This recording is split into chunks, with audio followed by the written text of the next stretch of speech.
y'all. Let's double check. Yeah, we got recording going on. Yes. Yes, I didn't mess it up today. Welcome to Bass and Brews Fishing Podcast. Glad to have everybody here. We got a great guest on here for you today. I want to start off the show by saying Hookset Hoodlums. Check them out. We're talking about them every episode. Great gear, great apparel. We just added a bunch of new promotional staff members.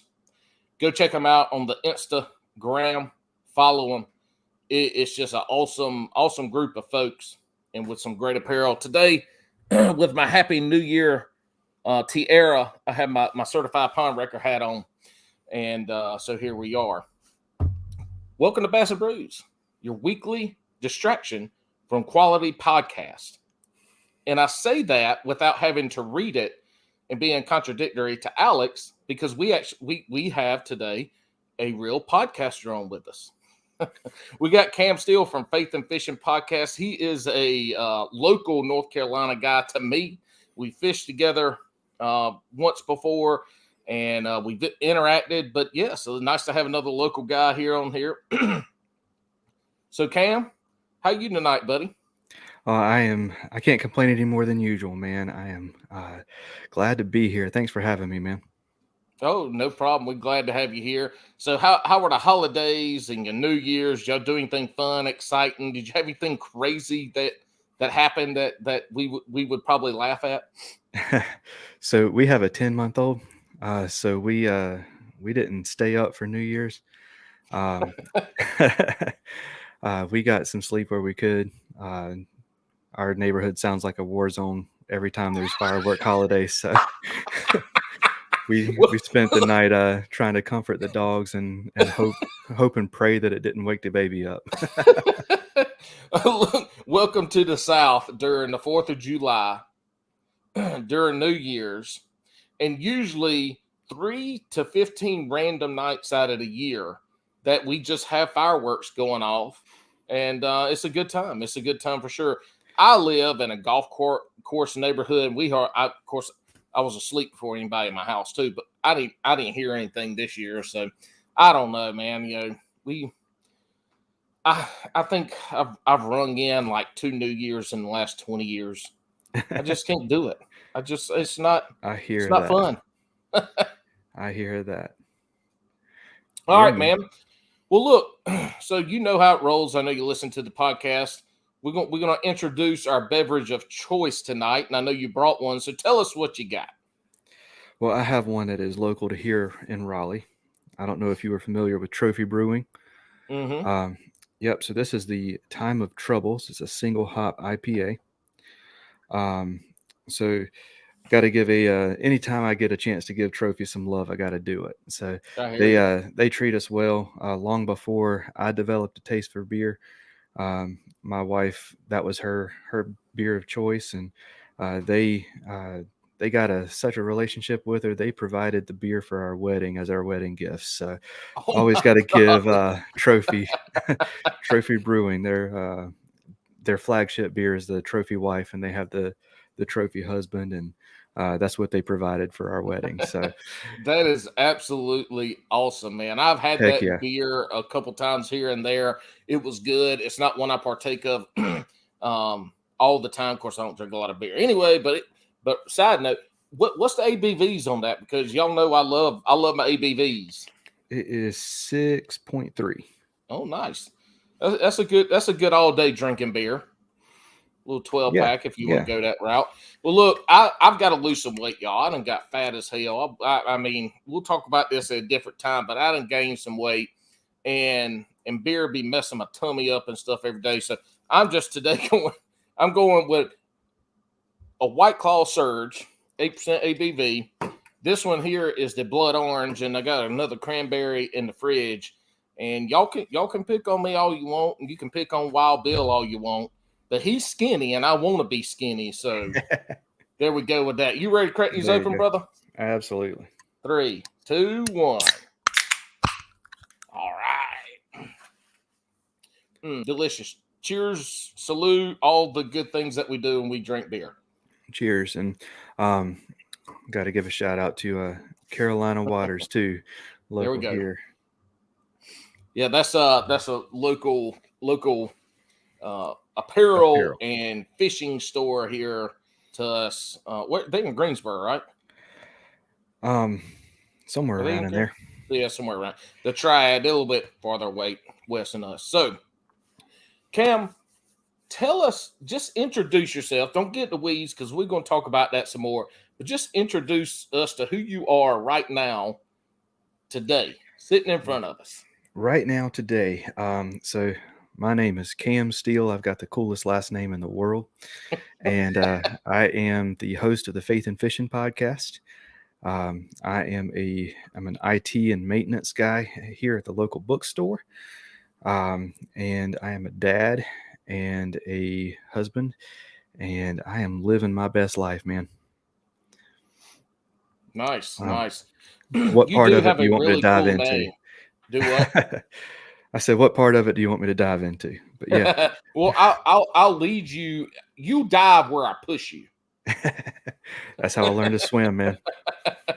So you do have a really good name, and I thought about putting my name as Paul Blue Steele, but I got running around here because now look. Side note: if y'all see me pass out, it's not because I have been drinking heavily before we started. It's because I do this in my garage, and today we finally hit temperatures in the 20s, and so I had to turn on my propane heater in the unventilated garage. So if you see me pass out, give me about 5 minutes to wake up from whatever gas poisoning might be going on. Anyway, look, tell us. It's the journey of what brings us to where we are now, and from the fishing aspect of that journey, how did you get to where you are right now in your fishing journey? Man, so I started out in the creek behind Grandpa's house with a bamboo pole with some thread, not braided line, but thread wrapped around the tip. Where was this creek? So this is in Cliffside, North Carolina, up in the mountains. So near Lake Lure. Oh yeah, so you're trout fishing? As my dad likes to say, fishing for whatever bites. So we were whatever we're gonna eat. Mostly dace and creek chubs. It was a small creek. We were using like size 20 hooks, like small stuff, with little balls of bread. I'm excited about this podcast, man. I don't get to let my country show as much as I like. So I am. Around here, even when Alex is here, we let our country show out. And it's usually the good thing when Alex is here. He's like, what the fuck is going on right now? I have no idea what y'all just said. But side note, Lake Lure, what's Lake Lure famous for? Dirty Dancing. Dirty Dancing was filmed right here in North Carolina, Lake Lure. I went to a wedding in Lake Lure, and let me tell you, y'all, it is a beautiful place up there. That's pretty cool. Dirty Dancing. All right, so you fishing in the creek with a cane pole and some of your grandma's sewing thread with balls of bread, catching chubs and other little creek fish. Yep. And so just loved it. My dad loved to fish. He would take me fishing, and like I said, fish for whatever bites, whether that was at the beach or whether it was at a farm pond. I've had to run from bulls to get to our pond. Man. Run from the bull to get to the pond. To get to the pond, and then to get back to the truck. So what happened then? Did you have to get in the pond until the bull left, or did he just give up at some point? So they had a dock, and we could get out on the dock, and the bull would eventually. He wasn't going to get out on the dock, so the bull would eventually leave us alone. And we would soak night crawlers under bobbers, and eventually my dad trusted me to cast by myself, and he would take me bass fishing with a Zebco 33 and a Panther Martin. And that's how I learned to bass fish. And eventually I got out of it. I started chasing music instead. I play bass, and I'm better as a sound guy than I am as a bassist. But so I did that. What the hell is a sound guy? I'm the guy behind the soundboard, making everybody sound good. Okay. So So you're the auto tuner. oh no. I don't do that mess. Well, I mean, half the people now sound good because of auto tune. You telling me there's a difference in making them sound good and making them sound better? Well, so there's a difference between sounding good and being on key. So auto tune, what it does is it will mechanically make that sound on the right key instead of what I do as a sound guy. I make the sound crisp. I make it to where it's loud enough that it's beating in your chest, but it's not so loud that you have to yell over it. I am so that's how that works. But eventually, I was a youth pastor for a while, and I was working as a youth pastor, and working at a retail store and working at an elementary school, and I needed to I needed a break. Yeah. And eventually started getting back into fishing here and there, and started watching YouTube, and saw this guy Marty Zoffinger out on his kayak, and he could rig his kayak, make it look like something you never seen. And he had this 8-foot lifetime kayak, and he was out there standing in it and everything. And I was like, I can do this. So I get a 10-foot Sun Dolphin Journey. Got one in the backyard. It's my wife's kayak. And I tell you, man, I'm not a little dude. I about sank that thing multiple times.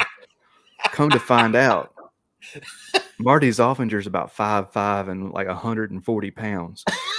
So I'm over here thinking I can do what he can do. There ain't no way. But eventually, you get hooked. You start upgrading to a new kayak, and man, I have just dove into it, and I was just completely obsessed. And love my podcasts. I listen to podcasts more than I listen to anything else nowadays. And I was out listening to Bass Fishing Dads, and they had Chad Hoover up there, and he was talking about. He mentioned his faith briefly, and I had heard other people mention their faith. I was like, that would be a cool podcast to have fishermen come up and talk about their faith. And another podcaster or content creator, I can't remember exactly who it was, said that if there's content out there that you want to see or hear or experience and you can't find it, it's on you to make it. If you don't like it, then you can make your own.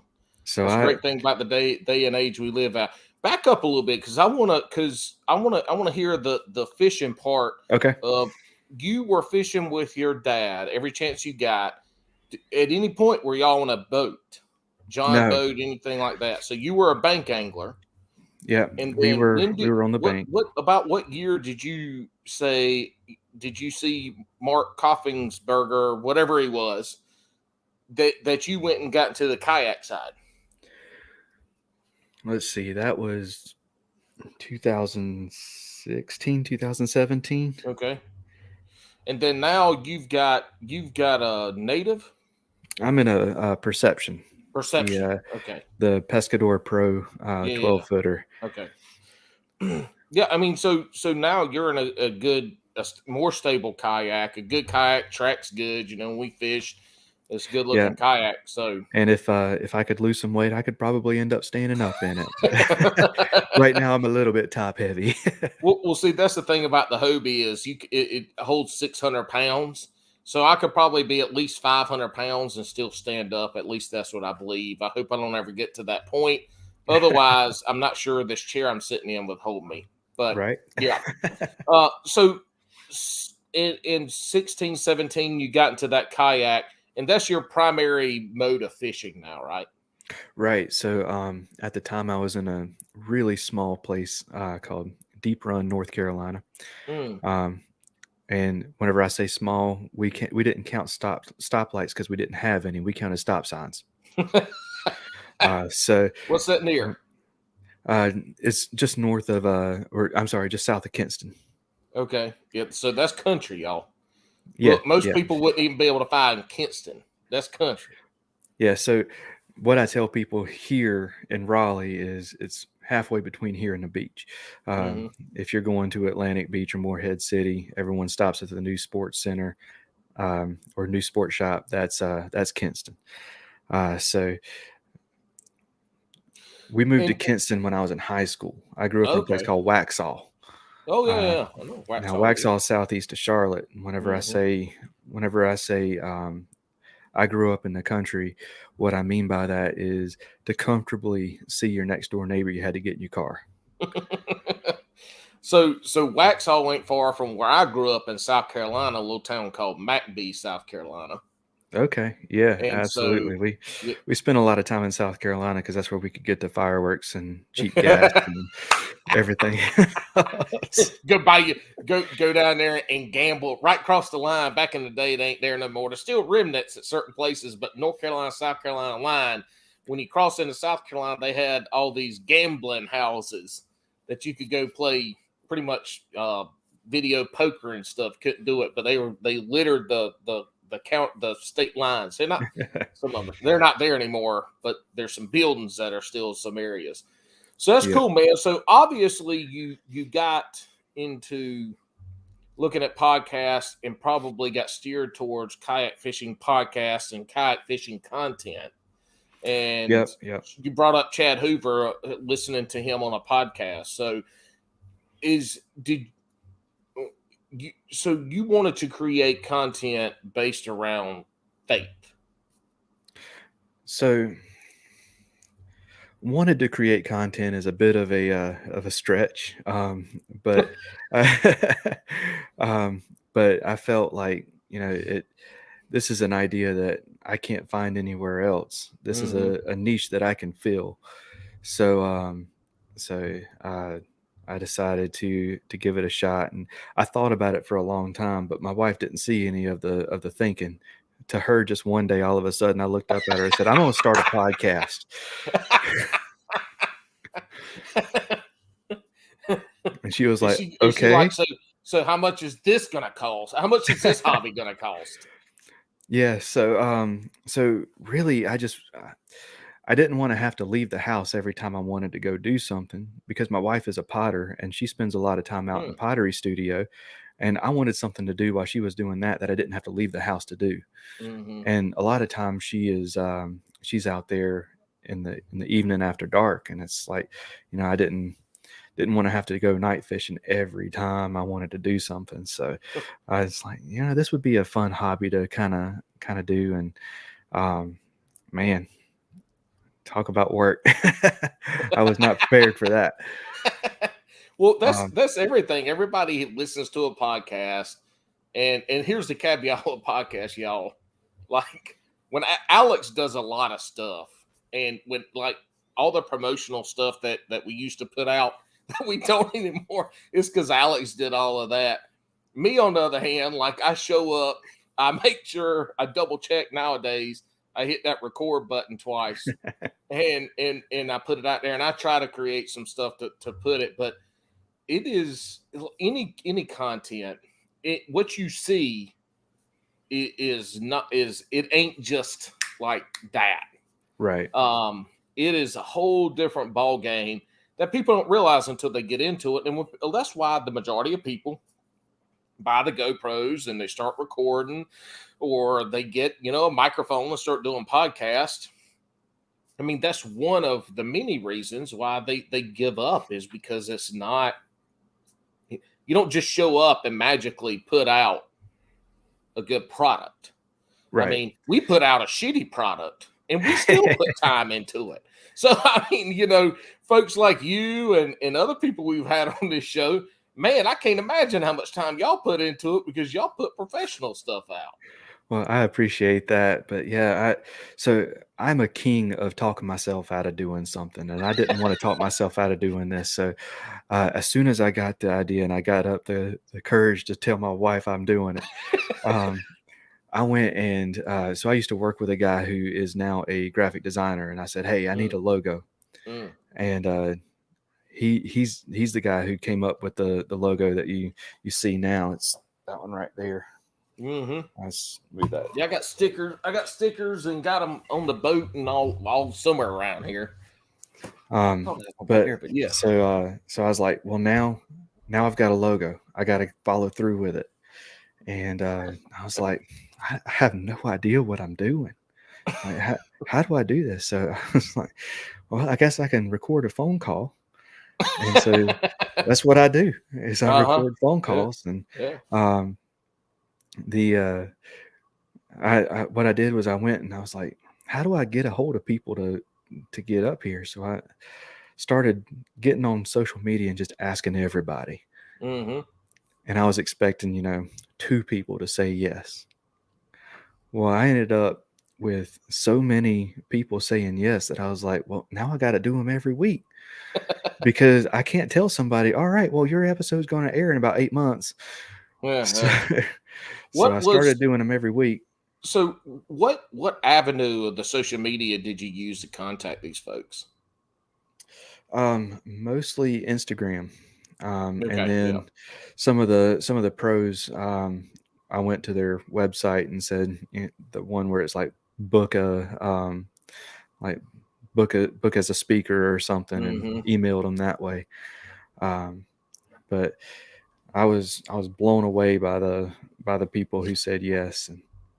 And so this is interesting, right? So you're starting this podcast from scratch. How long ago? So it was. I started interviewing people at the end of February in 2020, and then I started. The first episode aired April 14th of 2020. Okay, so you're coming up on 2 years of doing this, and almost 2 years of your first episode airing.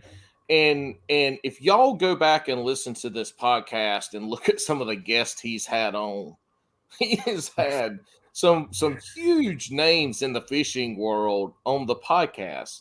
And so what's great about our show is a lot of things. One, we're better than Jigs and Biggs, Jiggles and Bigglesworth. Yeah, those guys, we started after them. They just want to be us now. But anyway, one of the great things is we focus on the content creators, regardless of how you fish, what you fish, all that. It's the content creators.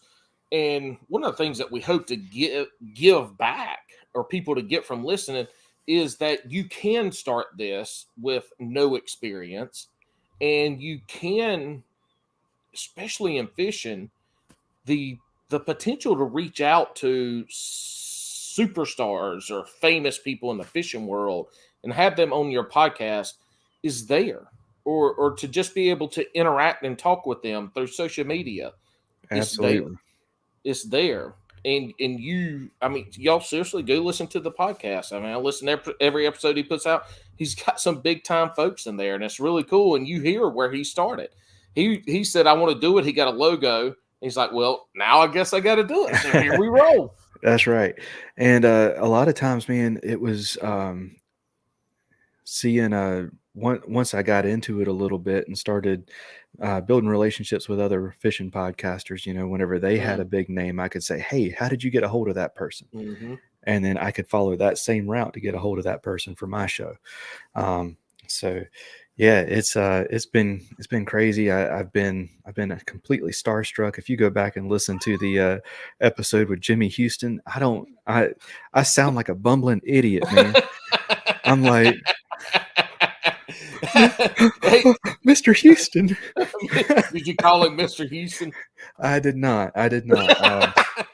Hey, did you listen to the Ike Live episode where they had Jimmy on? It's been a few months this past summer, and Jimmy didn't, they were done with the interview, and all of a sudden, 15, 20 minutes later, they hear a dog barking, and everybody's like, the fuck what is that?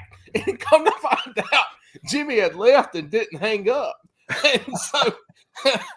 And so the dog was they just had background noise. Oh, that's awesome. It's funny. Y'all have to go listen. Just Ike Live, Jimmy Houston. I can't remember exactly when it was, but that episode was funny. Yeah. So you have a Jimmy. But yeah, I mean, that's let's think of the icons of the sport. He's one of them. Right. You know, I mean, when I grew up, and I'm just turned 40, so like Jimmy Houston, Bill Dance, Roland Martin was on TV, Fishburne, like those were but it was really Jimmy and Bill were the characters, right? The personalities. Right. And so to have him on, that's just crazy. I mean, that's and so tell me this then, how, because your podcast is faith based, and I like how you talk about it being faith based, and how some of the folks you've had on, when they describe their faith, what it is, because I think it's people would be surprised when they listen to the podcast about what faith really is. So when you were looking for guests, what did you have criteria, or did you just want folks to come on and talk fishing? Like, how were you starting to dial in on the folks that you thought would fit your audience? Well, so certain people like Jimmy Houston, he wrote a devotional. So it was like that one was an easy one that would be really awesome to have him on. Sometimes it's just listening to somebody's thank you speech and they thank God and be like, well, maybe he would be interested in this. Sometimes it's just building a relationship with somebody and saying, I want to have a conversation with this person. I don't know if faith is your thing, but if it is, come on over, kind of thing. And well, I mean, that's kind of how we've got connected. I mean, we had the local tie, the podcast tie, and that's what's brought us to where we are now, is just that interaction and being able to fish together and see what happens. Was fun. I went and I was at the tackle shop and I kept hearing this voice. I was like, I know that voice. Where do I know that voice from? And I turned around and it's like, he kind of looks familiar. It's like, and then I don't remember what it was. Most of us had masks on. Right. I don't remember what it was you said, but I was like, that's Paul. So when that happened, we spent some time in the tackle shop, y'all, is Outhouse Tackle. And it's up off Falls Lake here, and it's really the only in the Raleigh-Durham area. It's the only tackle shop, like independent tackle shop, besides Academy and Cabela's and Bass Pro, that I know of around here. And it's Outhouse. That's about what it is. Like your granddaddy's shop back in the 80s, 70s, and 80s. This is what it is. I mean, it is some old school, but they've got a lot of good stuff in it. They got good Spro stuff, lots of plastics. They work on reels. They just down home country folks. But to this part of the story, this happens, and we talked, and I can't remember exactly what happened, but I got back in the truck, and Alex, I was like, dude, you won't believe this shit. I just had somebody hear my voice and was like, Paul from Bass and Brews. Like, I was like, we made it. We made it, Alex. Somebody knew me from my voice. That's awesome. Yeah, I went and I texted Armando and I was like, man, you won't believe who I just ran into. Was that after I want to say it was the day it aired. Okay. I want to say it was the day it aired, or maybe the day after. Because Armando was one of the first podcasts that, well, I say Armando, Paddle and Fin Networking. You've had those guys on, and you know them real well. But Armando's specific podcast out of their network was really like one of the first that I started listening to when I started kayak fishing. And this would have been December 2020. I think, so December 2020, I think, is when I really started looking at that. And so he was one of mine. And so when he was on this and I was on his first, like, that was great being on that, because he's a good dude, man. He had Christine Fisher on today, it aired today as a really good episode. But so going back to like finding those folks that fit what you want the podcast to be, you found out the folks that you wanted to talk to, right? I mean, that's what it sounds like, is I want to have a conversation with this person. Yeah, absolutely. And and sometimes it was because of the faith side of things, and sometimes it was because of their content or their lures that they make or something. Mm-hmm. But yeah, and sometimes it was, they, like Randy Howell, he goes and speaks at Mm-hmm. churches, and I've listened to him speak before, and it's like, man, I wanted him on the podcast. Mm-hmm. And every time I hear it, I still get tickled every time I hear, my name is Randy Howell, and you're listening to the Faith and Fishing podcast. His closing of the intro for that is you've heard them all, but that is you struck gold when he said that, because that's, I mean, it fits the podcast perfectly, and you sound just like him almost. Yeah, I've always loved doing impressions. So I used to be a lot better at them than I am now, Uh-huh. but yeah, and that one's one that I keyed in on real quick, just because he's got a real distinctive voice, and it's always easier to do an accent that you share. So That's yeah, yeah. Every time I try to talk like Australian, I sound like a country British hick. I probably sound like what a South Carolinian sounded like back in 1710. probably so. Any accent I try to do, I'm pretty sure I sound like I was from the Carolinas back in the 1700s. That's awesome.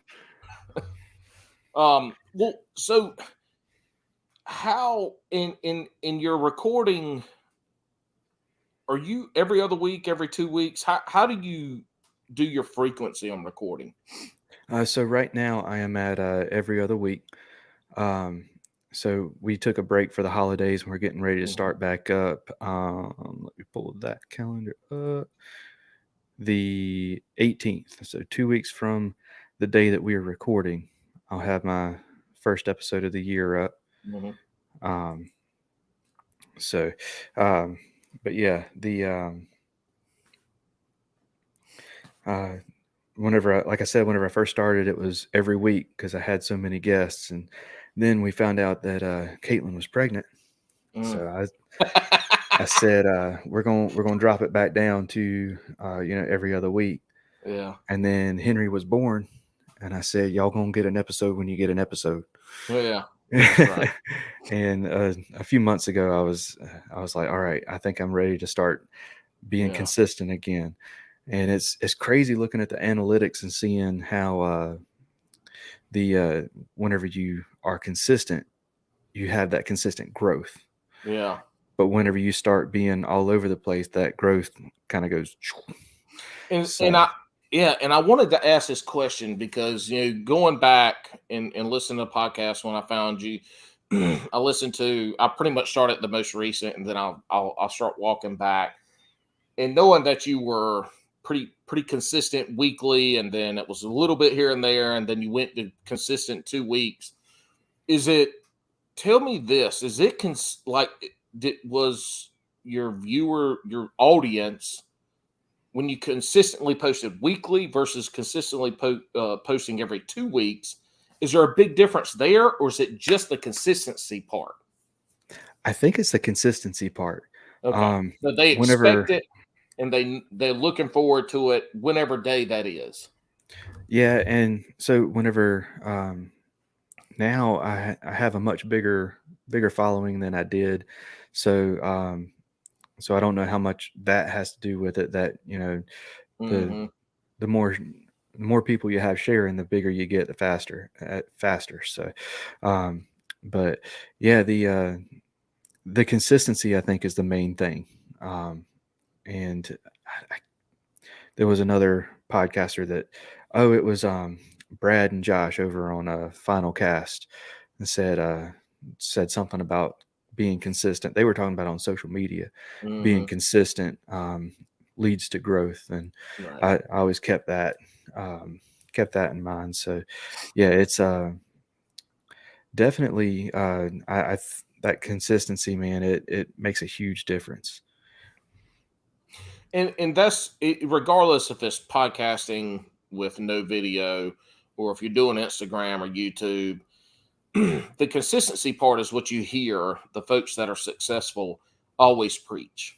They're just do it, put out the best content you can put out and do it as consistently as you can. And they talk about that. And so, for us, we stick to the weekly stuff. And it's sometimes it's a little under the gun because we record on Tuesday. Bless you. We record on Tuesday or Wednesday, mostly Tuesdays. Every now and again, we have to sneak a Thursday in. But this podcast, this episode will drop Friday. We record on Tuesday, and it drops that Friday. And we tried to get ahead a couple times, and we're like, golly, we kind of lost some of the luster of that episode that was dropping for us. But the whole thing that we wanted to do was we wanted to know that Friday morning when people woke up, Bass and Brews was going to be in that feed in their queue to listen to the podcast. Right. And I think you start to get folks that we start to train them, right? They start to look for that podcast on that day. And I believe that anybody can go off and create content, audio, Absolutely. video, whatever it is. They just have to get over their own fears, and then they just have to do it. Just start doing something. But people are afraid, right? What if somebody says this is trash and blah blah blah? Like, I think that's a big. Well, I know that's a big holdup. That's a big holdup, or they start doing it and they're like, oh my god, I only got 5 people listening to this, Right. but then a year later they got 500, right? And so, have you Whenever, seen that kind of growth through yours? yeah,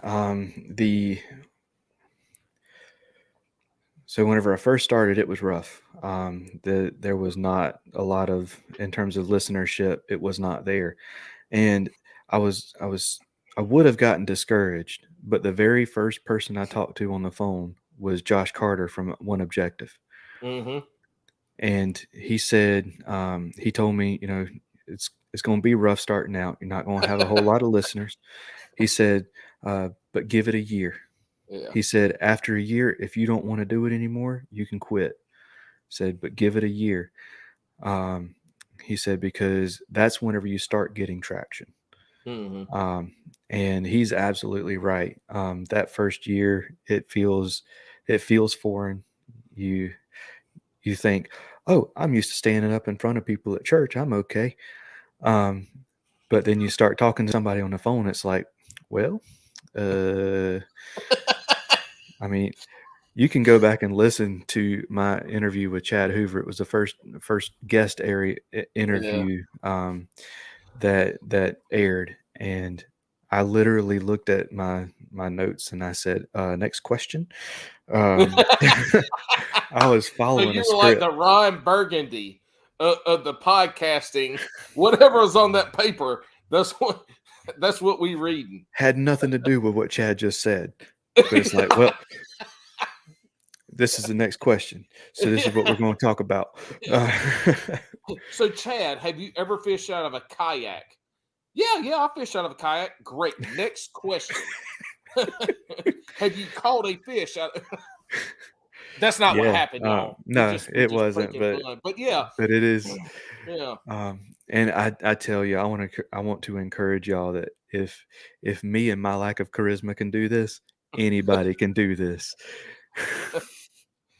Well, that's it's not a charisma's great, right? It's engaging, but it's the way that you conduct an interview is what draws people in, right? Because now if you were just if you were just sitting here talking for an hour to yourself, ain't a lot of people that would probably want to listen to that, right? Right. But it's how you conduct that interview. And Josh from Dark Waters, I used to call him the Oprah of kayak fishing podcast. And he used to always be like, "Oh yeah, thanks." But I was for real, because you listen. Oprah's one of the greatest interviewers to have ever lived. She could get people to open up and talk about personal stuff and be emotional. And we know, we talked about this on the last episode with Frankie, and I've talked about a lot. When it comes to like creating content, people want emotion. They want to see you in pain. They want to see you in happiness. They want to see you fail. They want to see you win. They want to see this. They don't want to see necessarily your emotion. They want to receive some type. They want to have some type of emotion watching you get hooked in the face with a treble hook, right? So Josh talked to people, and the way he talked to people, they became engaged during the podcast. And you could see him sit back and relax a little bit. He was just really good at that. And I always say, he's like, man, you know, a damn Oprah. And then he left us high and dry. Damn you, Josh. On what are you looking to build? How are you looking to go from here? Are you looking to add some video in? I know, when you and I fished together, you took some really, really good photos of me, and I know you want to do some wildlife and outdoor photography. But for Faith and Fishing podcast, where are you taking that? That is a fantastic question. So this started as I just wanted to give fishermen from all walks of life a platform. Oh, time out now. Down here, the Bass and Brews Fishing podcast, we call them fishers or anglers, because I ain't never heard nobody talk about I'm a hunter man. So no, why, if you but ain't I a tell hunter you man, what, I know where you're going with this, but yes, fishers of the men, yeah. well, no, I was just gonna say Oh. next time your power goes out and you look out the window, see the guys up on the pole, you tell the liners I said, hey. I will. And hey, Lone Star Kayak Fishing, if you're listening, you ain't no lineman no more. You a liner. Matter of fact, I'm gonna send this shit right now through our text. Keep talking where you're gonna be taking this while I send Lone Star this. But yeah, I just wanted, I'll say anglers. I just wanted to give anglers a platform to just be able to talk about the stuff that they're not allowed to talk about everywhere else. Religion is one of the three things you never talk about. So just wanted to give them a chance to share what it is that they believe, no matter what that is. So, but at some point you got to grow. So this year, what I'm going to do, the first Tuesday of every month, starting in February, I'm going to be doing Faith and Fishing Live, where I'm just going to be doing a topical. Y'all get on Instagram, tell me what it is that y'all want to hear. We'll do Q&A. We'll do all kinds of stuff. And so we're going to do that. I would love to get some video stuff going. If nothing else, I've got to get some video stuff going for my sponsors. But yeah, I would love to get some video stuff going. I'm good at audio editing. Mm-hmm. I am not good at video editing, and video editing takes forever. So I'm going to do my best, but I told you when we started this podcast, this ain't live, but we ain't editing shit. Like, what happens in this video every time we gotta go take a tinkle break, or whatever happens, you knock your stuff off the desk, whatever. That's what everybody else is gonna see. Is that yeah. But again, that's who we are. We're okay with that. You have to be okay with yours. We've got some hookset guys, and then a bunch of other folks that I follow that do their live stuff solely through Instagram. And they've had really good success and really good engagement through Instagram with that. So they don't even worry about the YouTube or the Facebook side. And matter of fact, all the live stuff I watch, I don't want to have anything to do with Facebook Live. Like, I like the YouTube Live aspect of it. And we've done a couple shows with that. But for ease and for it to kind of be just that hey buddy thing, they've really had a lot of success and really like the Instagram Live stuff. And that would be like Hooked Up North, Lone Star, Steve-O, Lockwood. Like, those guys do those live Instagram Yeah, there's a shows. lot And of people that do, and yeah, I've definitely reached out to a few of them, and Instagram's going to be where I start with the live stuff. cool, cool. That's the easiest, man. Yeah. And what I'm going to do is I'm going to record it and put it up on the podcast as a bonus episode once a month. Nice. So that'll be a little extra content, but yeah, I'm not going to mess around with any of the other live stuff quite yet.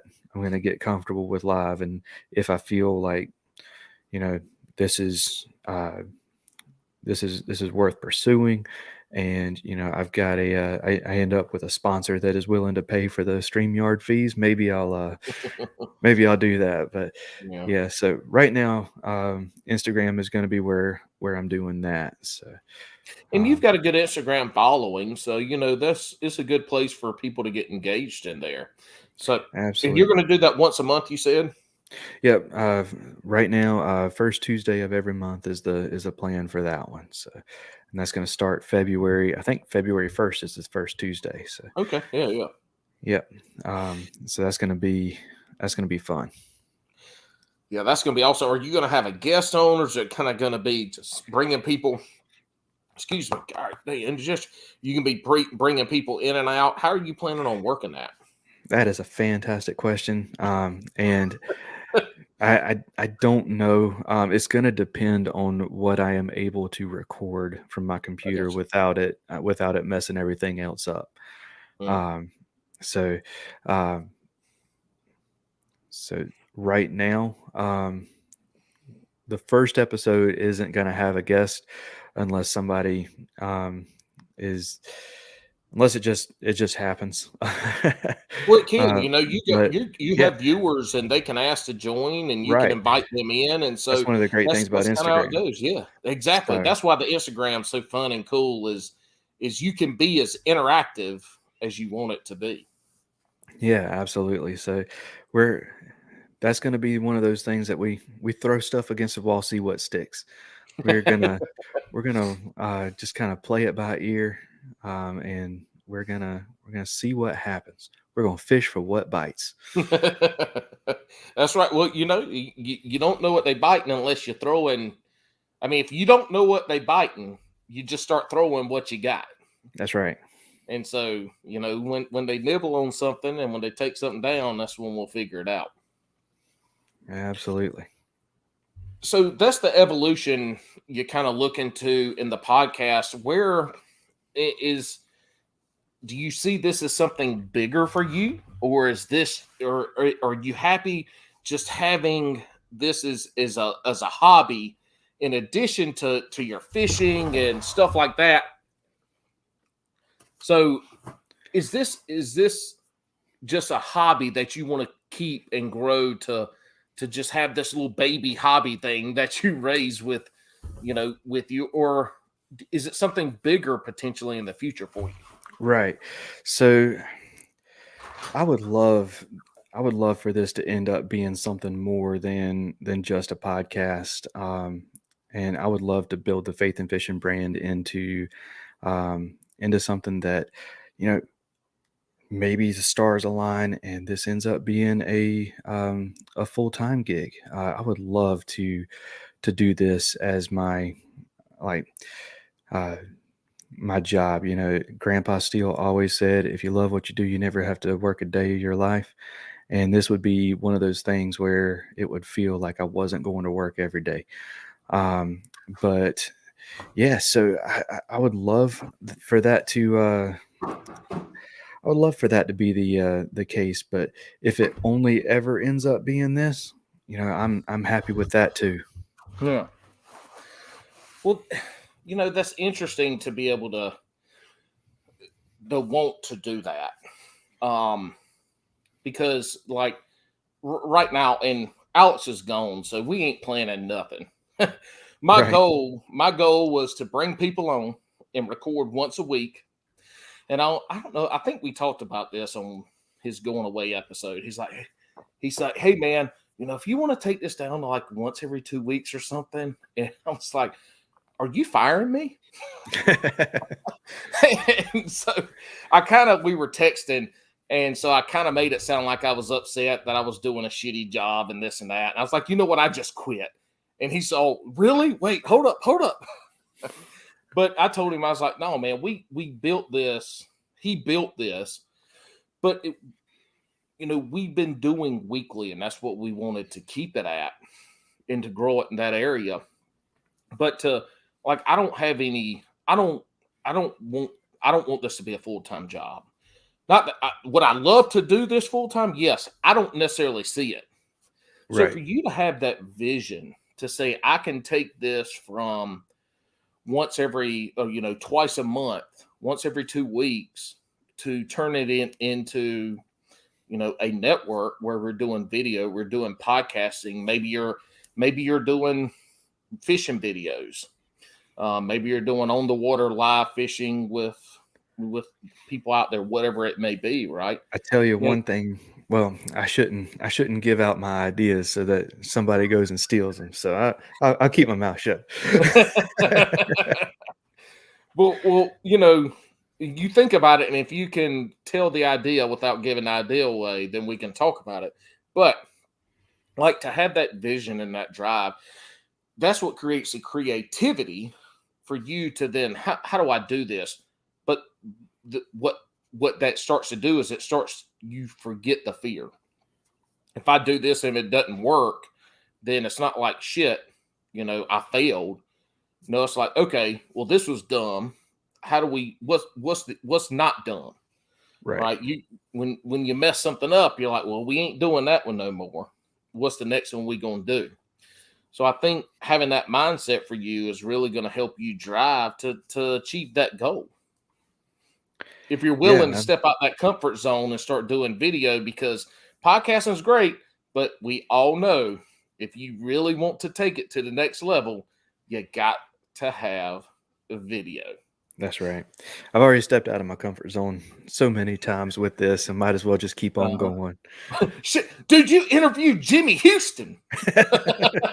That's right. Man, every day it seems like I text somebody or something that I've met through the podcast, and it's like, I can't even believe I've got them on my phone.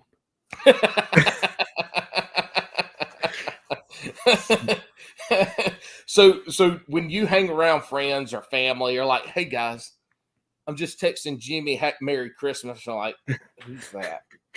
Everybody's like, are you really talking about this fishing thing again? Oh all the time. Everybody's so tired of hearing it. Everybody's so tired of hearing it. So I've got a couple of fishing buddies that I'll call on my way home from work every now and then and be like, I just need to talk fishing. Dude, I'm the same way. I got some folks that I like to talk fishing with, and we get going back and forth in between what I got going on. And I have this group of folks because one of us is fishing once a week. One of us is out there on the water, and it's just like, hey man, are you catching anything? Yes. We want all the details. Like, oh man, what's going on? You're not catching anything in this. Well, have you tried this? So it's just that I think that's you're building knowledge. Oh, absolutely. So I'm not able to go out there and fish yesterday, but my buddy Will is. I'm just giving an example because ain't nobody fishing yesterday. If y'all were in North Carolina yesterday, it started out the morning, 6 o'clock that morning, or 5:30 that morning. It was 61 degrees. And by 3 o'clock that afternoon, by 1 o'clock, the wind was blowing 25 miles per hour. It was 37 degrees and snowing. Yep. I was fighting leaks at work all morning with all the rain and the wind. In the bookstore, you can't have no leaks in the bookstore. Every time we have a windy rainstorm, whether it's a tropical storm or whatever yesterday was, we have issues with the windows leaking, whichever way the wind is blowing. So I've been going back and forth with the waterproofing guys for 3 years now. So I was in construction and did some facilities maintenance with a big commercial building, And when we would have rains like that, there would be leaks in the building, and we could never figure out where it was coming from. It wasn't the windows, but we did all kinds of stuff with the parapet wall and the top cap. We did all kinds and could not figure it out. My theory was that when the wind was blowing sideways into the brick, it was leaking through the brick. But that's all I could guess. But anyway, in a bookstore, you don't want no leaks coming down. They start leaking on the books, man. We deal with more water stuff at that bookstore because we're underneath a bunch of apartments. Oh no! So people's toilets overflowing and sinks bathtubs, leaking and washing machines. Yep. Oh, every time somebody overflows a bathtub, we end up with a ceiling tile collapsing. Well, at least with the acoustic ceiling, it's soaking up a lot of water. Like you can see it before it gets bad enough to ruin books. Yeah. There's been a couple instances where it wasn't, but most of the time we are. Yeah. So we got your vision for where you think you want to take this. What are the top 2 things that you believe are going to get you there?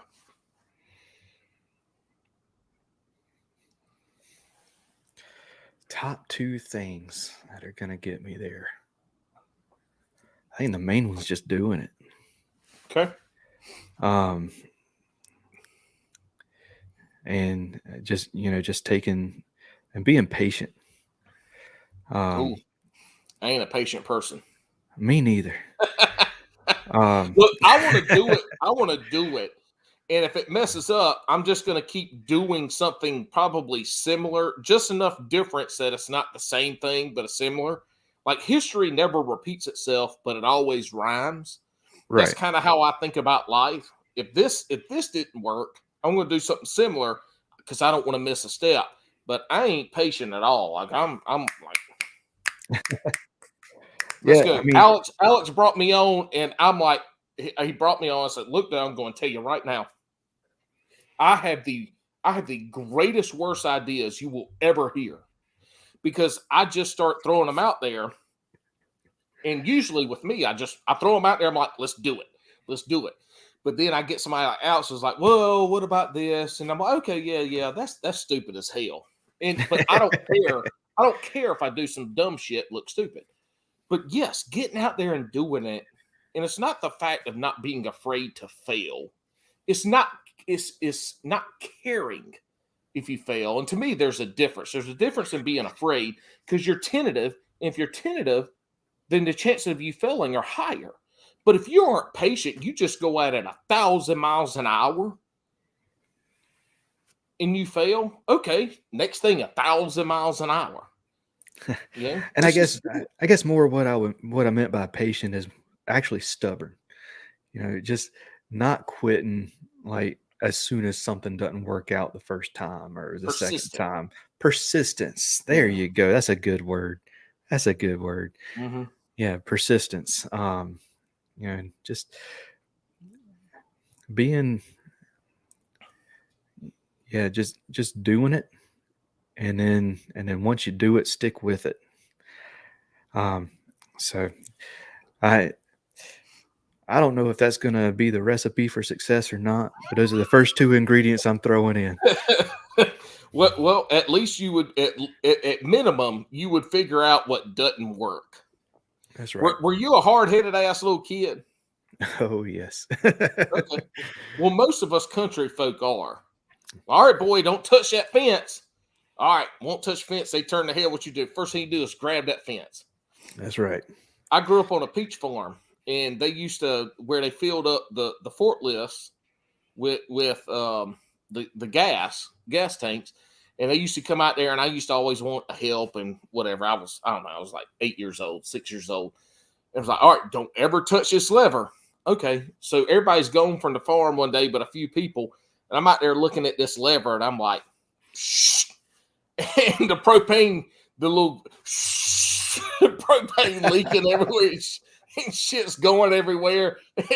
And I ran. I'm like, the gas is leaking. I'm screaming and hollering, gas is leaking. And it's like, what did you do? What did you do? It's like, I stepped on it by accident, and good and damn well, my ass reached down there and was like, and then it just went everywhere. But, I was that hard-headed kid, that country kid that, don't touch that electric fence. I had to touch electric fence or, some stuff like that.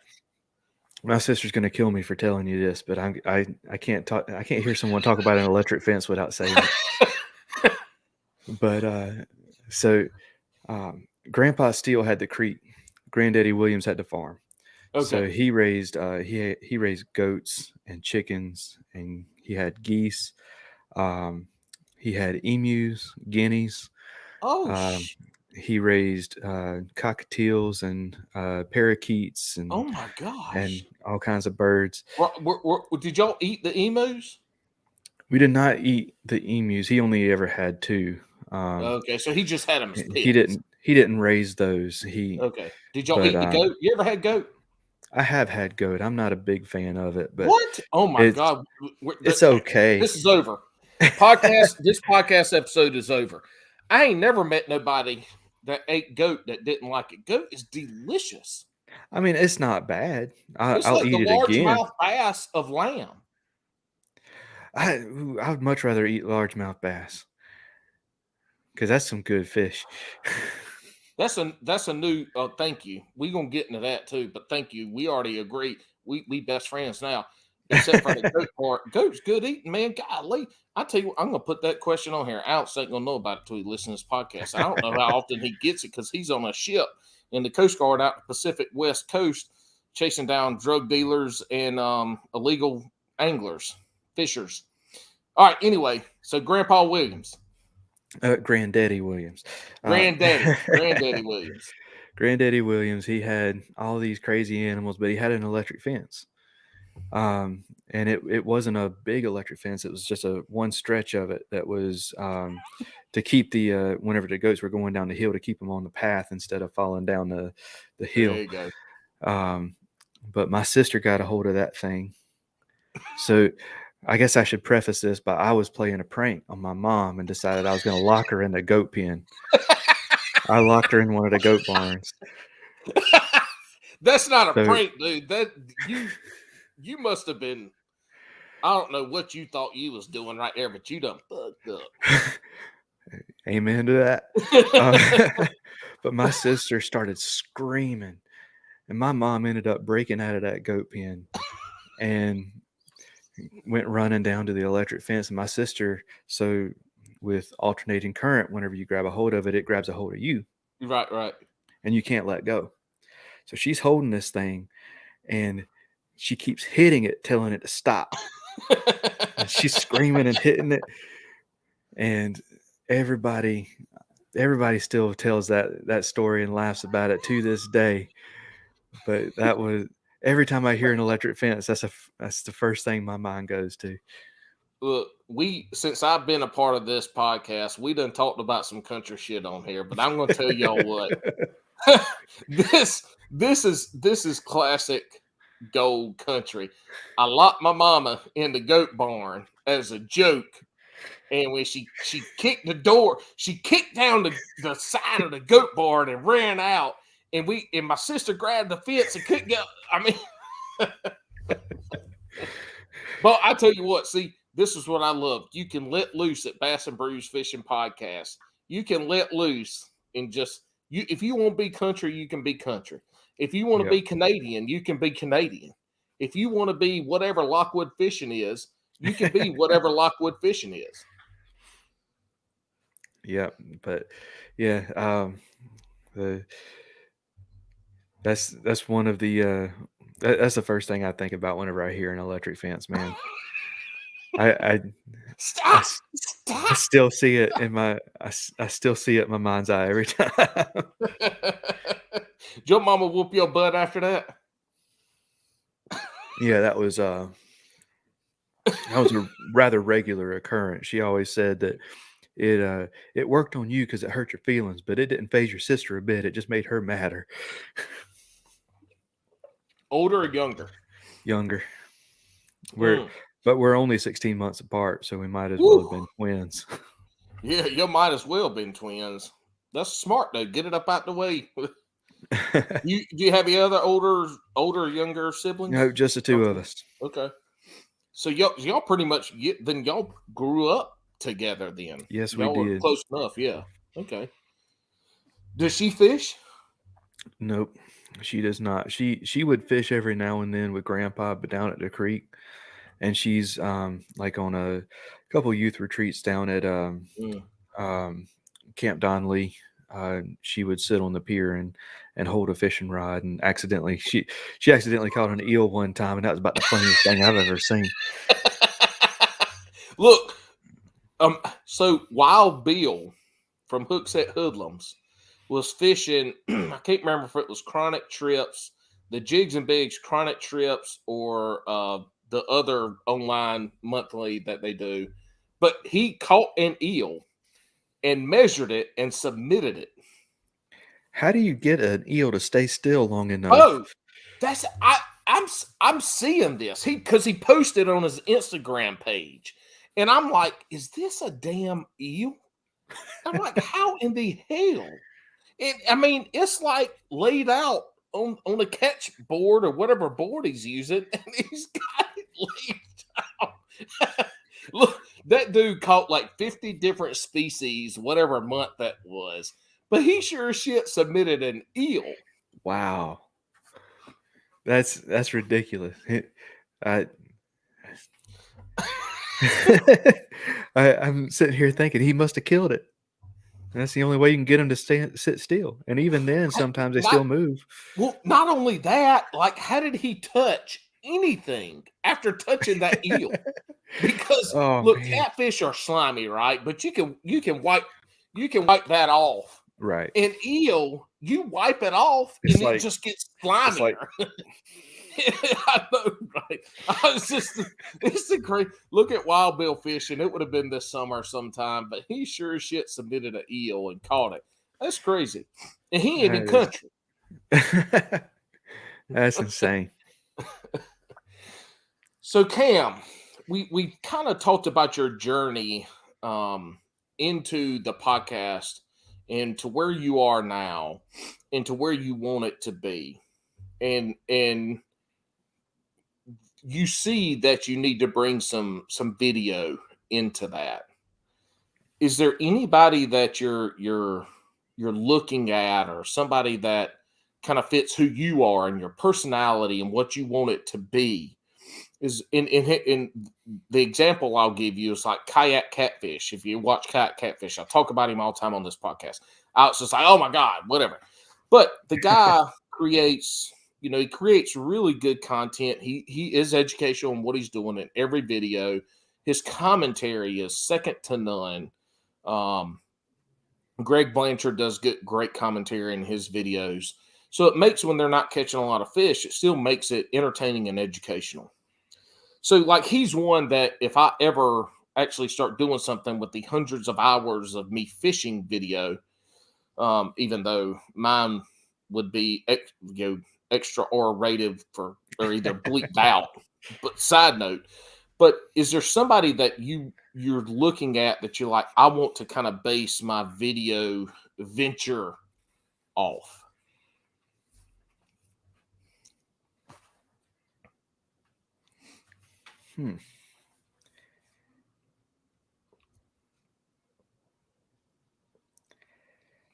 That's a hard one, because most of the stuff that I watch, I'm watching to learn something.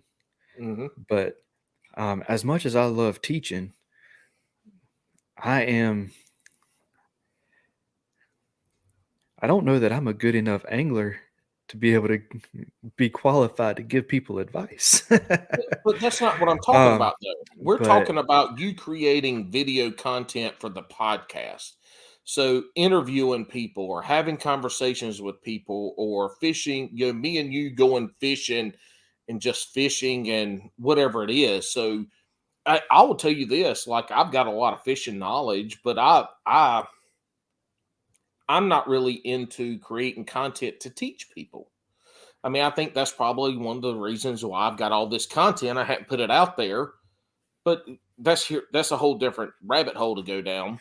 but I'm asking you from not you going out fishing and telling people, oh, you need to throw the net rig and work it this way to catch a fish. Look, we can go find 5 million of those videos.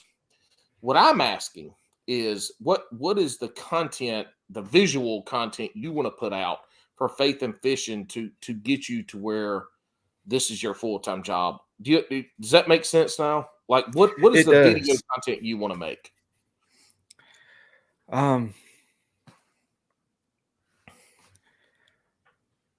So I would love to do something out on the water, faith-based kind of. I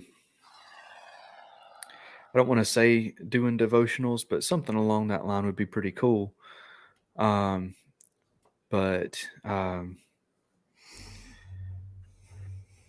yeah, I mean, if I had to say someone to kind of model after, I don't know if you ever watch the Catfish and Carp YouTube channel. You know, it's been a very long time, but yes, I had watched some videos, not recently, but years and years ago. He hasn't done a whole lot this past year. I think he's mainly focusing on his kids' YouTube channel now, trying to help them. I think they're the Outdoor Boys, but he's got this kind of awkward mentality. It's fun. It's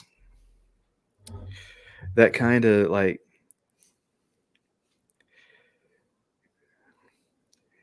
his kind of stuff would probably be the closest I can think of what my style would probably be. It's not like a movie production, or it's not going to have a whole bunch of drones flying over and B-roll and all that stuff. It's going out. We go fishing, we catch fish, we talk about catching fish, and then that shit ends. Well, you go out and you just be yourself on the water, and you film yourself doing it. Right. And that's whether it's fishing, whether it's talking about other stuff on the water, whatever. You just go out and be yourself and put that out there. And so I'm looking at my phone because when you said faith-based and out there fishing with and doing, you know, with what your podcast is, I was like, this, what it sounds like is you need to be the Jeff Hepp of the Central Carolina Kayak Fishing club program, what do you want to call it, and the Central Kayak Anglers. So, you know, we've got 2 kayak entities, right? Competitive entities here. Oh, what better way to get into that aspect of, so you're covering fishing, you're covering competitive fishing, you're getting the face side in by being the chaplain of those 2. Man, we're right here. We'd be welcoming, I'm sure. That is definitely something to get stirring around up there. You've got my wheels rolling now. Eric Nelson, if you're listening, I hope you are. If you're not, I'm going to push you over in the water next time I see you. Mitch, I know you listen every now and again. Like this is an opportunity for all of us to kind of expand into what we're doing. Sure. But you know, we've got 2 great entities here, and it does both. And so, you know, if you think about it, you're able to create some fishing content, some maybe a little bit of competitive fishing content, and still blend everything in with the fellowship of what kayak fishing is. And let's be real, is that kayak fishing right now, I think it changes, another wormhole, but I think it changes in the future. But right now, it's a very close knit community of people that just like to hang out. Yeah, for sure. You definitely giving me something to think about there. I hadn't thought about it like that, but I'm gonna have to I'm gonna have to think about what that would look like, and then get a hold of some people. Well, yeah, I mean, there's a lot of different things you can do. I can't remember off the top of my head which trail series it was, but one of the national trail series or Great Day, I can't remember now. One of the folks always would do a blast off prayer for folks there, and it would be at the ramp. Maybe it was cute. I can't remember, but anyway, you're local and you can make it Yeah, happen. So now you can come fish. You can do some competitive fishing, and then go from the content creation side. You're creating some content on for that kind of fits into what you want to do. Not kind of you can make it fit into what you want to do. Right. yeah, for That's the sure, for important sure. part. I mean, content's content. Now, what do I do with that content? If I don't catch fish that day, is it trash? Or is there something in there somebody can learn from? And on your podcast, you always talk about learn from my mistakes. and, and I love that episode because you give like so you did the learn from my mistake where you had ratchet straps on your kayak because you car top. Yep, And so yep, you car top your in the summertime and ratchet it down, and you ended up with 4 indentions on your yep, yep. kayak, right? Yeah, So I mean, it's those things, and then um, you didn't do what when we were fishing. We lost the you lost you didn't lose the rod. We for a momentary period were unable to locate the rod, which we located later. But what was the one you did for that? Because it wasn't the oh, it was equipment maintenance. yep, yep. So with Savior Outdoors, so this is one of their gear retrievers. Right. But they make these for the rod. So what happens is, so in here there is a pressure sensitive filter. Water gets in through there, and it sends the float up to the top whenever you drop your rod or whatever this is attached to. So the that pressure, usually it's about 5 feet or so, is whenever it's almost instantaneous. It gets water in there. It works just like a inflatable PFD. Right. Whenever it's shallower than that, it has to water has to seep in through, Right. and So it'll timing. eventually get in there. Now there's a spring in here to once that salt dissolves and pops out, that spring is what lifts that float out. But what they found this year, and I was one of them. Those of us who store their rods in a really hot place, like my shed in the summertime, that spring pushes and ends up making a seal. So in shallow water like we were in, there's not enough pressure to get in through that pressure sensitive filter. Mm-hmm. So so yeah, if you've got a Savior, every now and then, just kind of blow into it like that. If air goes into it, you're good to go. If you can't blow into it, you just pop that off and then pop the filter out. There's a screw. Just put maybe a half quarter turn or something, just enough to loosen it just a tad. You blow into it, air goes through, you're good to go. So I was not doing that. And so I dropped my rod in the water, and I was all confident and cocky. I sat there and was waiting and waiting and waiting and waiting and waiting and waiting and waiting and waiting. It's like, man, that float must have got caught under the weeds or something. I'm not gonna get that rod back. So I went over and sulked, and um, So y'all, let me tell you the part that he's leaving out. So we're fishing together in this. It's not even it's a pond. It's a pond. it's what, It ain't even 75 acres, if that. it ain't even a big pond. And so, I the way I fish, I don't stay around people like I fish like a Chickabee Chet on methamphetamines. I don't even know what that is, but I hear Bobby and Sean talk about it up in Connecticut or somewhere, wherever they are up yonder in the Northeast. Whenever you hear someone talking about going fishing with Paul, what they really mean is fishing the same body of water on purpose. Yeah, that's right. But so I'm fishing, and I can't remember what happened. We text back and forth because I'm on the other side of the little pond. He said, "Oh yeah, I'm kind of over here sulking. I lost a rod." Da, da, da, da, da. I'm like, "Oh, did you mark?" He's like, "Oh well, I didn't bring my graph because my battery was dead." Yeah, So my he battery didn't wouldn't mark work. it, and so I'm like, "Well, crap, man, let's go find this rod." Because you said I lost it in like 5 foot of water. I was like, "Oh, we could find this." So I go to where he is, y'all, and this happened like an hour before he actually told me. And so he's on the other side of the lake, and we got to go back. And we spent a good 30 minutes searching for it. Yeah, And finally, like you stuck a rod in the water and pulled it up. Man, It was crazy, man. That was But my I question, was hold not on, time out. expecting that to happen at all. Well, I wasn't either.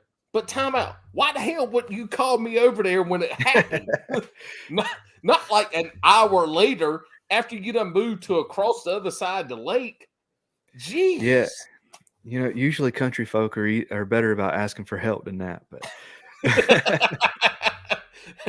they're usually like calling everybody. Damn, I lost the pole. Why didn't you call me over there? Man, I didn't want to bother you. You was having so much fun fishing over there. Like, did you catch any fish? No, I ain't got a bite all damn day. It's like, well, you still were having fun. I didn't want to bother you and ruin your fishing trip by coming to taking you over here to look for my fishing pole that I lost. And you know what? It's okay because I'm gonna get me a new fishing pole for Christmas. It's probably not going to be as much. It's probably, but you know, that's how it is. I didn't want to bother you, right? Yeah. Country folk, like, I ain't want to bother you. Yeah, there you go. Craziness. There you go. Call me over there a damn hour later. We could have found that pole quicker. And then I have to leave. I'm like, Bo, the fish ain't gonna start biting until like 2 o'clock. 1 o'clock, 2 o'clock. It's a late bite. What happens at 1:30? What do you do at 1:30? I send you a text message with a picture of a 5-pounder. in the area that we kind of went before I left, we congregated in this area because it looked good. I had seen a big school of small fish, so we knew they were in that area. It was great structure, you know, one of the deepest parts of the lakes with the creek channel. Great area to be. And this dude, a 5-pounder, what, like a 2.5 or 3-pounder? It was maybe 1.5 pounds, maybe 2. Oh my gosh! Don't. Yes, Paul. It was 8 pounds. But anyway, that 5-pounder was a beautiful fish. Yes, it was. I was.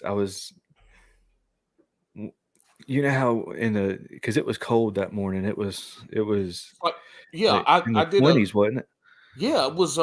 It's like 25 degrees, I think, because I did a video that morning because y'all, I fish in Crocs with no socks, and so to get the Hobie in and out the water, I have to get into the water up to halfway up my calves, and so I don't wear shoes.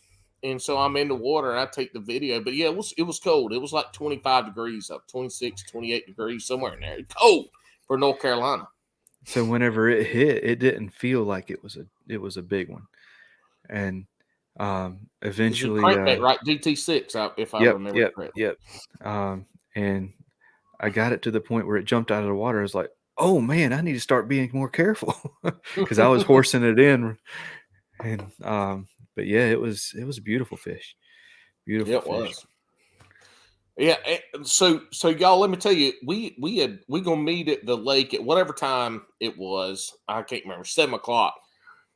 I get there, I unload, I get my boat into the water, and I'm like, well, I guess Cam ain't showing up today. This dude showed up like 2 hours later than what we said we were gonna meet. I'd already caught 2 or 3 decent fish, little 14, 15 inchers. good little fish. This pond has some really pretty fish in it. And then and then he ends up showing 2 hours late and catches the 5-pounder after I leave. Yeah, getting up early isn't as easy as it used to be now that we got a little one up in the back middle of then the it night. would have been a 8.5-month-old too, not a 10-month-old. Yep, that's right. But yeah, that was my birthday biggin. That was another thing. I didn't even tell you it was my birthday. Yo, holy shit. Let me tell you something, y'all. Look, a lot of people know me. I love to send out birthday texts. I love to say happy birthday to people. We talk and we fish together all day. He tells me it's his birthday like that night. I mean, I'm like, dude, why didn't you tell me then? But obviously, on Instagram, it ain't like Facebook where your birthday's there and it tells you.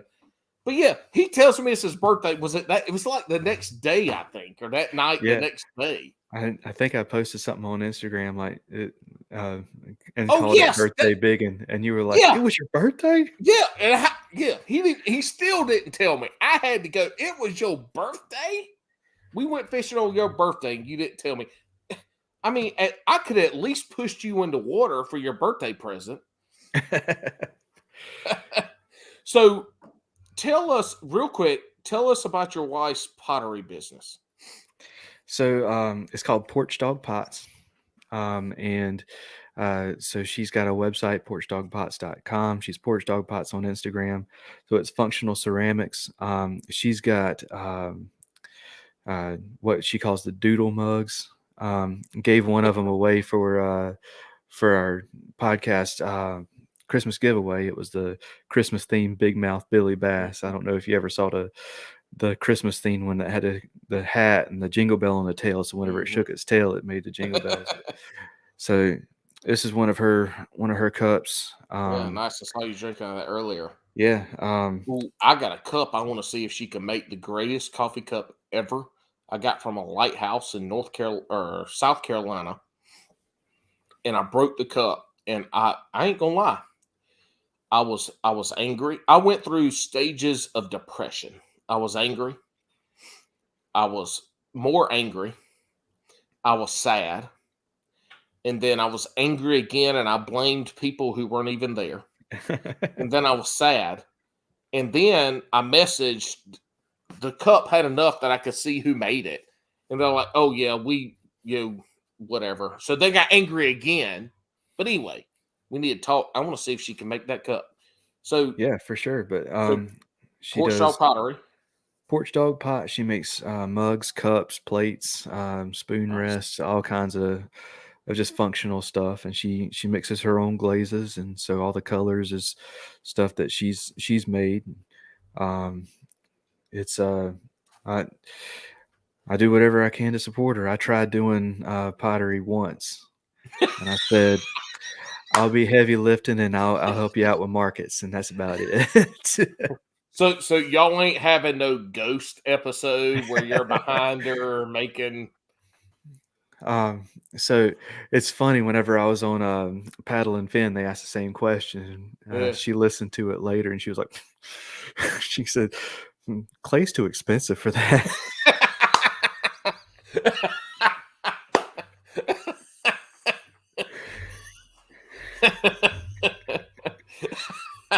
Damn, we know your war. That's awesome. That's awesome. Well, all right. So, that's good. Check that out. I want to see if she can make a mug for me. And does she do any fishing stuff? Like, is there any like collaboration with what you do, or in the fishing community with what she does? Not really. She's got a few fish themed stuff. Let me go grab one real quick. It's right there. Okay.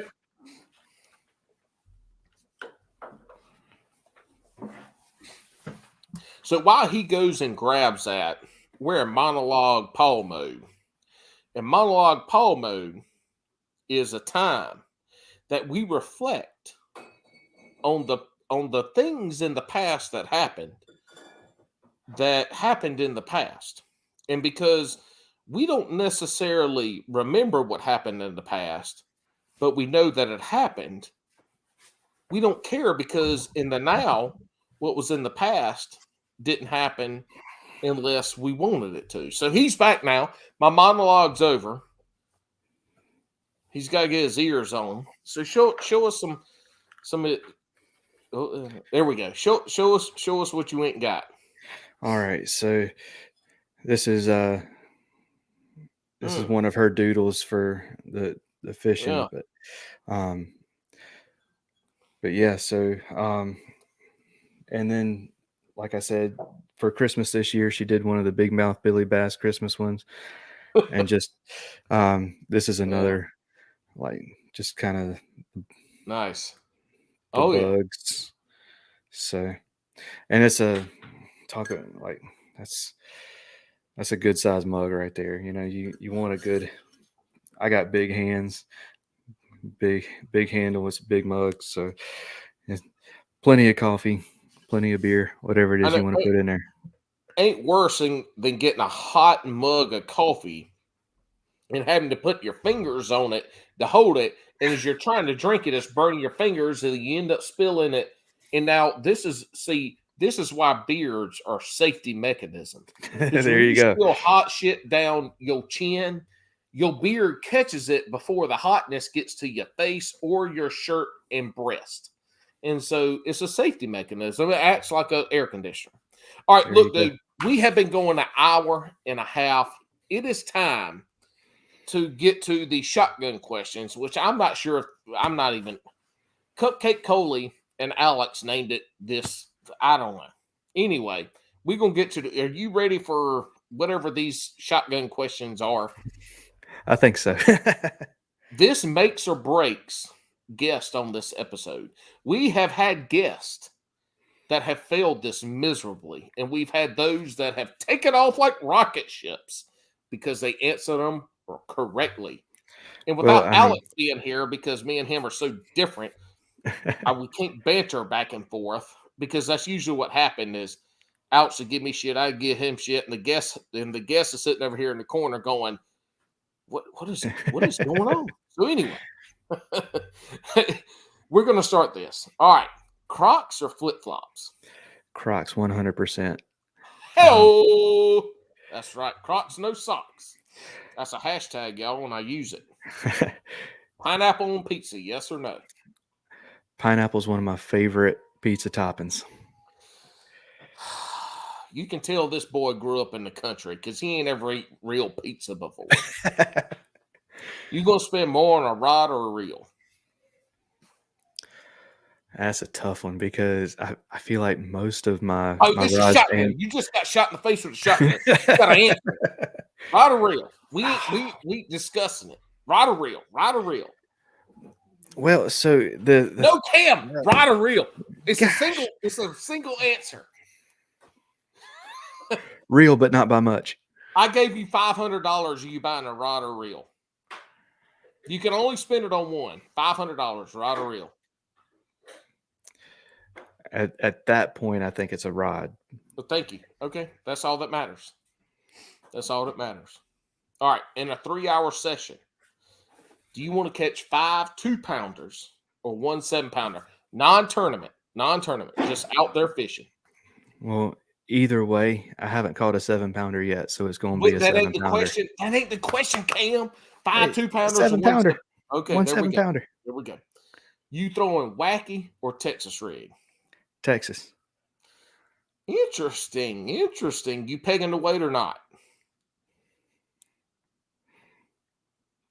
No, I'm not. I like it. That's old. See, that's old school country right here. Probably a ribbon tail worm too. Most likely. There we go. Red shad. All right, slow jams or hype music? If I'm playing slow jams, if I'm listening hype music. I have no idea what that means, but okay, he chose both, and acceptable answers. If if I'm playing the music, slow jam. If I I'm forgot we had an artist in our midst. So yes, okay, makes sense. Good answer. Are you eating largemouth bass? Yep. Spirit fingers, drop it down, y'all. Hell yeah, high five. See, Yep. country people eat largemouth bass because you know why? Because when we grew up, we fished to eat, and now if we caught big fish, we still kept them. We didn't eat them. We just put them on the wall. But we have learned from them mistakes, and here we are now. All right, so this is the most important question of the night. By 100%, this is what makes Bass and Brews Fishing Podcast what it is. I need, because let's be real, anglers love their sandwiches. Top 3 sandwich proteins. I went back and forth on this one a long time. Number 1 and 2 are set, but number 3, I went back and forth. Okay. So, fried chicken. Oh, we never had fried chicken. Hell yeah. Let's go. Let's go. Fried chicken. Pulled pork barbecue. And so in North Carolina, barbecue means one thing, that's pulled pork in a vinegar-based sauce. So pulled pork and tuna salad. I'll tell you what. In my opinion, these are the 3 best proteins ever uttered on this show.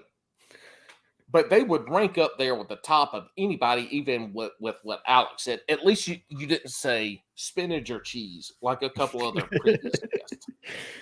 But it sounds like you came prepared. Yeah, I deliberated on that one. I deliberated on it. But those are great. Look, we've never had fried chicken before, and I can't believe you hadn't had fried chicken. I can't believe that. Fried chicken.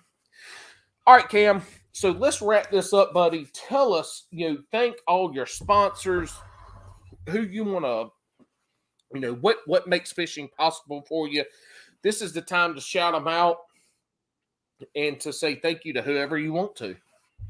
Absolutely. So we talked about them earlier, and you shouted them out this week on the podcast, Save Your Outdoors.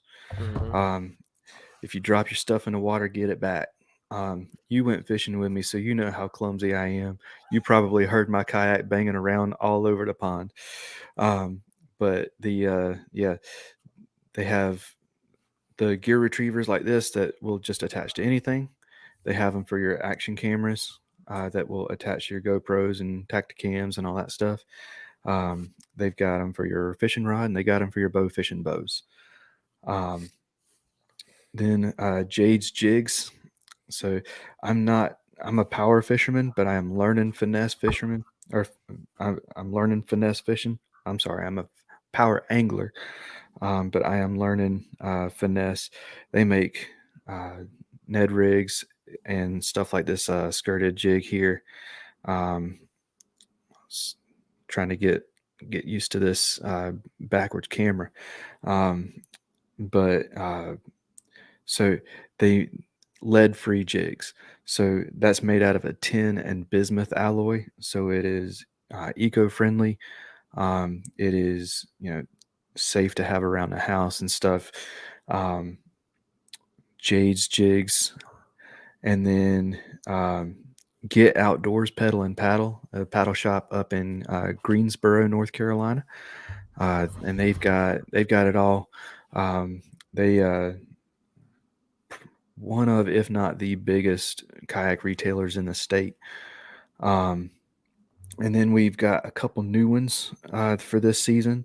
So Mr. B Lure Company, they make some awesome jigs and stuff. So they make, I think it's my favorite of the chatterbait style.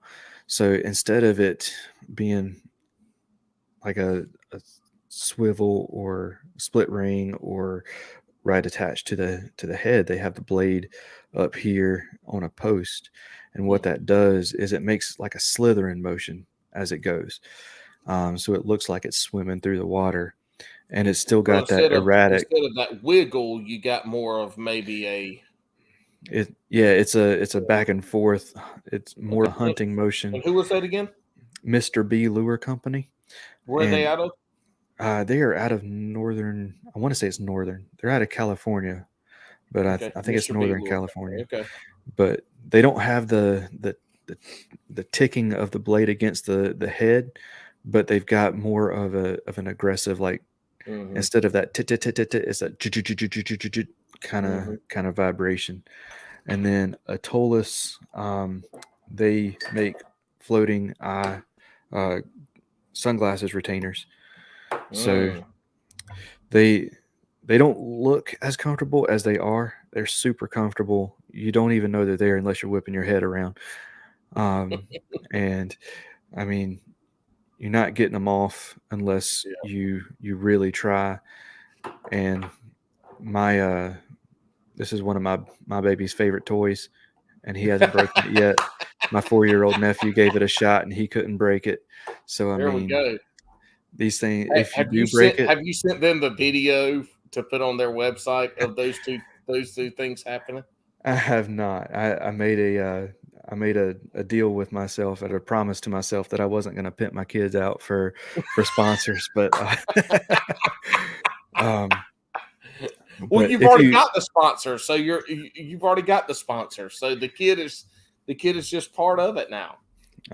But yeah, if you end up breaking it somehow, they'll replace it for you. They got an awesome warranty. So those are my sponsors for this year. I mean, got to thank Porch Dog Pots. My wife is super supportive and is I can't thank her enough.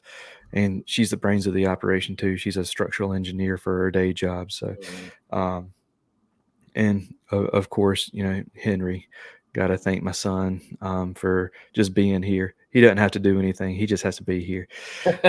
So yeah, Well, look, and we're gonna do this. We're gonna do this again, probably in somewhere between 12 and 24 months. And Henry's gonna be running around climbing up them blinds behind you and hanging off the little visor thing at the top, and we're just gonna have a great time with it. there you go. And I mean, got to thank God, because I mean, he's a reason I do it. And the other reason that I do it, I got to thank all the listeners. I, it baffles me that people tune in. I mean, it really does, and it means the world to me. It means the world to me. So thank you to everyone, whether you've listened to one episode or whether you've listened to them all. It means the world to me. All right, where can we find you? So make sure you tell us where we can find you. Absolutely. So Instagram is where most of the stuff happens. It's at Faith and Fishi'n Pod. Be sure to go over on Facebook and look up the Faith and Fishi'n group. And what that is a group of a whole bunch of anglers who are just praying for each other. I try to remember to ask every Sunday, how can I pray for you this week? And we share fishing stories and stuff. We just trying to build a little community, and it's almost turning into kind of it's the closest thing I got to a church family right now. And then you can check out the website. It's a free one, so it's long. But it's faithandfishing.wixsite.com/podcast. But the easier one is linktr.ee/faith the letter N fish the letter N, and that will give you links to everything. And I would assume that if they go to your Instagram account, they can find that link tree on your Instagram. That is correct. So the easiest thing to do, y'all, is to go to Faith and Fishi'n Pod Instagram and check out the link tree there in his profile. And you can listen to the podcast on pretty much any of the podcast platforms you're listening on. So, I'm on Apple, so we're definitely there. That's where most of my listeners are. Yep. I hear you. Well, dude, hey man, this was awesome. Thank you for coming on. I really appreciate it. You know how we all kind of got tied together from a local standpoint is part of our sure. journey.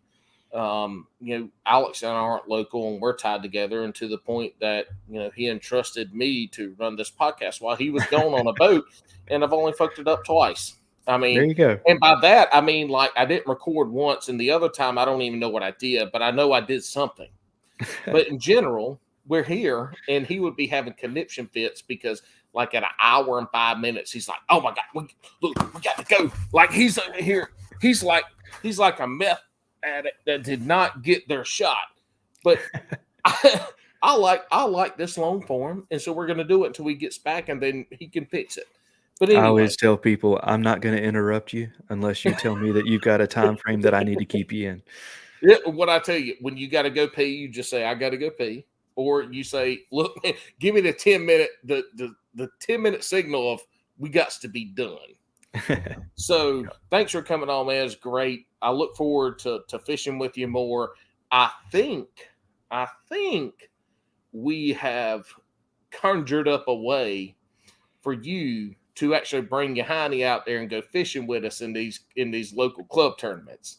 Well, I was planning on at least a couple of them. Yeah. Either way, but I think yeah, we've got a way to get you out there to fish with us and to be involved with us. You always talk about how podcasters quit after they get done with your podcast, but They here don't you are quit. giving me ideas.